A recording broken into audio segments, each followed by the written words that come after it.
l'histoire de Fatima bint Ahmad ibn Abd al-Da'im. Il y a un siècle ou plus, il y avait des gens versés dans la science de la religion parmi les hommes et les femmes.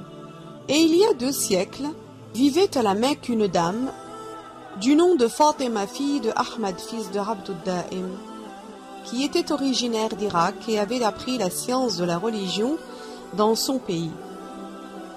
Un jour, elle partit à la Mecque en vue d'accomplir le pèlerinage et de visiter le prophète Mohammed sallallahu alayhi wa sallam. C'est alors qu'elle mit l'intention d'habiter à la Mecque, et ce pour toujours. Puis un jour,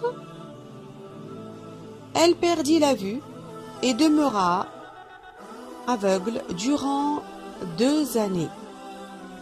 Un soir, alors que sa servante rentrait chez elle, Fatima se retrouva seule dans la maison. Et au milieu de la nuit, comme à son accoutumée, elle se leva pour accomplir des prières surérogatoires.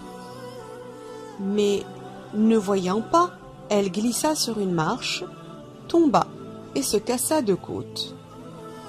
Malgré l'intense douleur, elle supporta cela et accomplit ses prières surérogatoires. Après quoi elle s'assoupit et fit un rêve. Elle vit dans le songe le messager sallallahu alayhi wa sallam venant de la Kaaba, accompagné de notre maître Abu Bakr as-Siddiq et notre maître Omar ibn al-Khattab. Tous les 3 venaient de la Kaaba alors qu'elle habitait juste en face. Le messager sallallahu alayhi wa sallam mit de la salive honorée sur son écharpe et lui dit: « Passe-toi cette écharpe sur les yeux », ce qu'elle fit tout de suite, et profita même de l'occasion pour frotter sur ses côtes, qui guérirent par la bénédiction du prophète sallallahu alayhi wa sallam. Elle recouvra la vue, et lorsque sa servante revint le lendemain, elle réalisa cela. Fatima lui raconta ce qui lui était arrivé, si bien que sa nouvelle se propagea dans la Mecque entière et dans les régions lointaines. Cette dame, Fatima bint Ahmad ibn Abd al-Da'im, était une sainte. Beaucoup de femmes à la Mecque venaient profiter d'elle, de son ascèse et de sa piété. Et les saints ont peur de tomber dans l'insincérité. Les saints ont peur de tomber dans l'insincérité.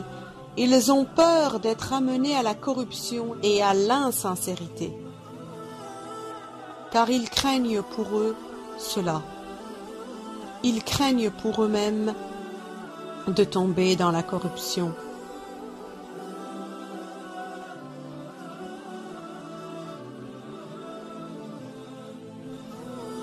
Que Allah t'élève en degré, ô Muhammad, ô mon messager, toi mon intercesseur au jugement dernier, toi qui m'as enseigné le bien, toi qui m'as montré la voie des bien guidés.